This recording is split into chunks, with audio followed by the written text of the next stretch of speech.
సంవత్సరాలు 4 సంవత్సరాలు చదువుకొని ఇక్కడికి వచ్చి రిక్రూట్మెంట్ పెట్టి ఆ నోటిఫికేషన్లోనే లిస్టులో మా పేరు వస్తుందా రాదా అని ఆలోచించి చాలా వేదన గురయ్యి ఇక్కడ పోస్టింగ్స్కి వచ్చాం సార్.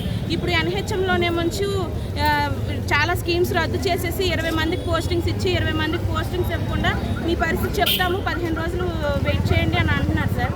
అది ఏ విధంగా నాకు అర్థం అవ్వట్లేదు సార్. గవర్నమెంట్ ఏ విధంగా ఇటువంటి నిర్ణయాలు తీసుకుంటుందో నాకు అర్థం అవ్వట్లేదు సార్. మా అందరికీ కూడా మీరు ఆన్సర్ చెప్పండి సార్. గవర్నమెంట్ తరఫు నుండి ఈ 115 జీవోని ఎవరికి ఉపయోగపడాలని మీరు పెట్టారు, ఎవరికి ఉపయోగపడాలని, ఎవరిని వృద్ధి చేయాలని పెట్టారు సార్. మేము ఇదే క్వశ్చన్ కిందసారి సచివాలయం పోస్టులు తీసినప్పుడు మాకు కూడా ఎలిజిబిలిటీ ఇవ్వండి అని అడిగితే మీరు ఏఎన్ఎంస్ మాత్రమే ఎలిజిబిలిటీ ఉంది, మీరు ఎలిజిబిలిటీ లేదు అని చెప్పారు.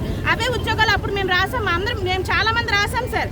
జిఎన్ఎం చదివిన వాళ్ళు కూడా ఆ ఎగ్జామ్ రాస్తే మాకు వస్తే మీరు నాట్ క్వాలిఫైడ్ అన్నారు. అప్పుడే ఇచ్చుంటే మాకు రెగ్యులర్ పోస్ట్ వద్దను అప్పుడు ఇవ్వనండి సార్. ఎందుకు సార్ ఇప్పుడు మా ఉద్యోగాలు వాళ్ళు తీసుకొస్తున్నారు?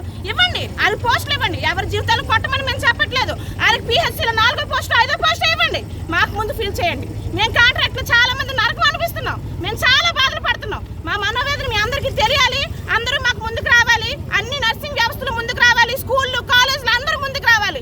ఇది మన ఒక్కరికి జరుగుతున్న అన్యాయం కాదు. ఇంకో 10 సంవత్సరాల వరకు నర్సింగ్ వ్యవస్థని పూర్తిగా నేలమట్టం చేయడానికి జరుగుతున్న కుట్ర.